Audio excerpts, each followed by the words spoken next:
Yo, so since a lot of people tried Wuthering Waves and 1.0 is coming to an end, I want to give you my opinion on the game in general, and if it did really exceed expectations. As always, I'm not gonna waste your time, I'm gonna try to make the video as fast as possible. So in general, I think that Wuthering Waves didn't actually exceed my expectations, but actually gave me everything that I expected. If you watched my videos before the game launching, the things that I expected to be good are good, the things that I expected to be bad are bad. For example, I think that the story for this game is mid at best. From Act 1 to Act 4, the story for Wuthering Waves was completely horrible. And I'm actually mad about the story because there's a lot of character development that was in the first story that was basically deleted. I know they changed 90% of the story as they said, but in the first story there was like a good character development and they kind of forgot to add it again, so that was a rookie mistake. Not only that, the voice acting for some characters, oh boy, Yang. Of course I would say that some characters sound very good. Also, Jian and Scar did very well. Maybe the worst one was female Rover, and it needs to change. Now, I know that a lot of people like the first two acts, and I am one of them, but I won't call it perfect, because if character development doesn't exist in the first 4 acts, do not expect me to rate this a 10 out of 10. But I would also say that Act 6 was very good, and I'm actually excited for what they will do with the story. I hope that they fix or add some things in the early story. Now, if we talk about the world, the graphics, the direction of the game, the art style, I think they nailed it. For people who don't like this, I mean, it's their opinion, but to be honest, this is beautiful. I know that a lot of people don't like the post-apocalyptic theme. To be honest, I think they nailed the world. Same thing goes for the character design. I really like it in the game. I would say that some of it isn't the best, but the ability to have a male character that looks like a male character in a gacha game, it's pretty rare these days. So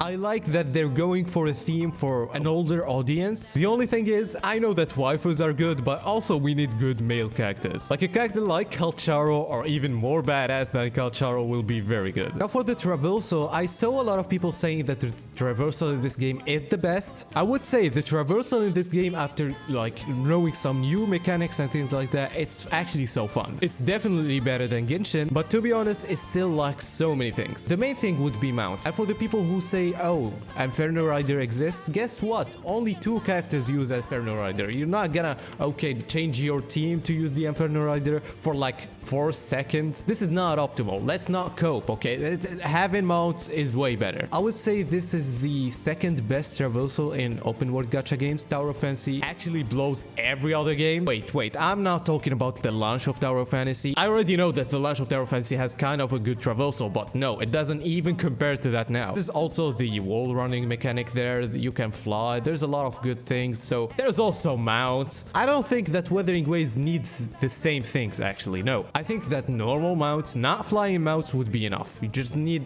mounts on the ground. But even with that, I actually enjoyed the exploration. Despite being someone who doesn't enjoy the Genshin exploration anymore, I absolutely love echo farming in this game. I know that some people won't love it, but I mean MMO enjoyers and people who want actually something to do with the game, they will find some time to farm echoes. And it was way easier to get, like in the first month of the game, I already have a lot of good rolls because you easily choose the main stat at the slot that you want. But that doesn't apply to echo progression and leveling. No, this is absolute pain. I of course would say that if you do know how to use your resources, you will kind of have a lot of good rolls, so it's kind of a skill issue, but in the same time, a lot of other games do that a little better, especially considering the tacit fields, which don't give enough things, but I'm pretty sure Kuro said that they are working on a fix. Now for the music, the only great music was the loading screen. The first screen that you get a very good music that if I hear it, I will say, wow, this is Wuthering Waves. The rest of the boss music is good music, but it's not very unique. It's kind of random sometimes. So I think they need to work more on their music. Now let's talk about the 3 things that actually exceeded my expectations. The first thing will definitely be the gameplay. I expected that this will be the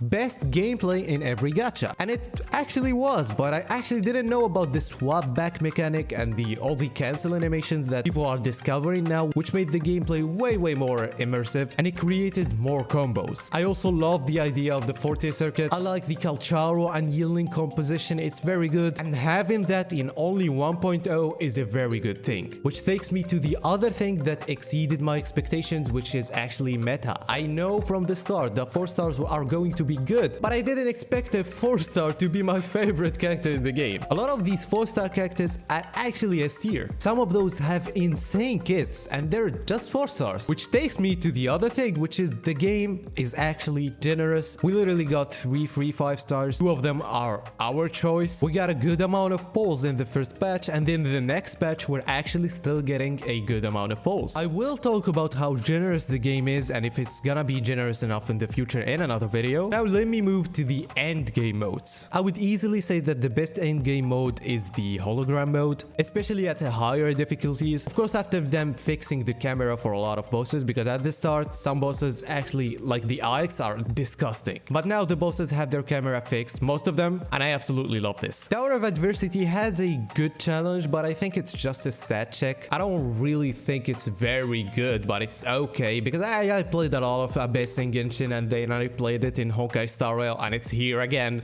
I like the energy system though. It can add some strategy to it, so it's kind of good, but this has the potential to be the best mode ever created in the game, but not yet. So Depth of Elusive Realm, I think this was not ready to launch. You cannot use every single character that you want. There's not enough metaphors, there is not enough, stages. But even with this, the mode is very good. It lacks some replayability, but it changes the characters in a good way. And I think if they work more on this mode, it will probably be the best mode in the game yet.